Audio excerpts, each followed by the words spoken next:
À l'occasion de la 10e semaine des entrepreneurs, à Dax et Mont-de-Marsan, le public a pu découvrir à quoi pourrait ressembler un commerce demain en visitant la boutique du futur. On nous a demandé très rapidement de faire des locaux transportables pour montrer un certain nombre de technologies. Les concepts de magasins évoluent, leurs outils évoluent et nous devons évoluer comme ces magasins. 45 mètres carrés dans lesquels plus d'une quinzaine de fournisseurs proposaient d'essayer leurs innovations numériques. Un panel de technologies mis à disposition dans le but de donner des idées aux commerçants. On traverse une vraie boutique numérique, on retrouve beaucoup d'éléments assez simples, pas forcément connectés en soi, qui sont l'ambianceur olfactif par exemple. On va rencontrer également les éléments qui comptent vos nombres de likes Facebook par exemple, ce genre d'éléments. On va rencontrer des miroirs intelligents, c'est-à-dire des miroirs qui vous permettent de vous prendre en photo, d'envoyer une photo, de vous voir de face, de dos facilement dans des espaces un peu réduits.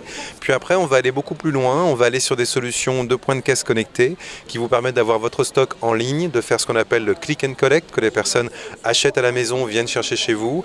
On va également rajouter des informations de comptage, le comptage vidéo qui va compter 100% des personnes qui rentrent et qui sortent de votre boutique, le comptage Wi-Fi qui va compter combien de temps les personnes restent dans la boutique, de quelle manière elles sont fidélisées, c'est-à-dire si elles reviennent dans votre boutique ou pas, et beaucoup d'autres petits éléments. Donc tout ça fait un peu beaucoup pour le commerçant qui vient et qui voit toutes ces technologies-là, mais il faut voir qu'après, l'idée c'est de composer ce qu'il y a de mieux pour un commerce, pour qu'il y ait une vraie expérience utilisateur dans nos commerces actuels. Avec ces nouvelles technologies, le commerçant pourra communiquer davantage avec ses clients et mieux cibler leurs attentes. Le but de la boutique était ainsi de montrer comment le numérique permet de resserrer les liens entre vendeurs et acheteurs. Les trois règles du commerce qu'on connaît, classiques, de dire l'emplacement, l'emplacement et l'emplacement, il n'y a que ça pour le faire marcher.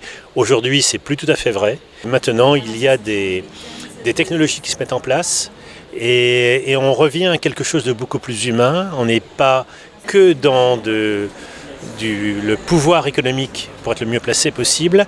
On est aussi dans la réflexion, dans l'intelligence. Et ça laisse tout à fait des portes intéressantes et de l'optimisme. Aujourd'hui, les gens sur le web de manière générale, par les réseaux sociaux ou autres, sont beaucoup plus actifs et interagissent beaucoup plus. La force du commerçant, le côté on va dire anti-Amazon que peuvent avoir les commerçants de proximité, c'est justement leur rapport de proximité. Et tous les outils qui sont présents ici sont faits pour servir l'expertise du commerçant et non pas pour la desservir.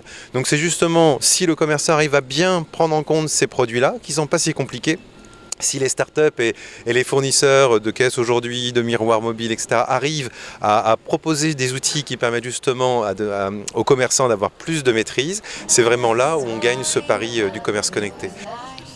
Si devenir un commerçant connecté n'est pas une obligation, faire l'impasse sur les nouvelles technologies pourrait être compliqué dans un monde de plus en plus régi par le numérique.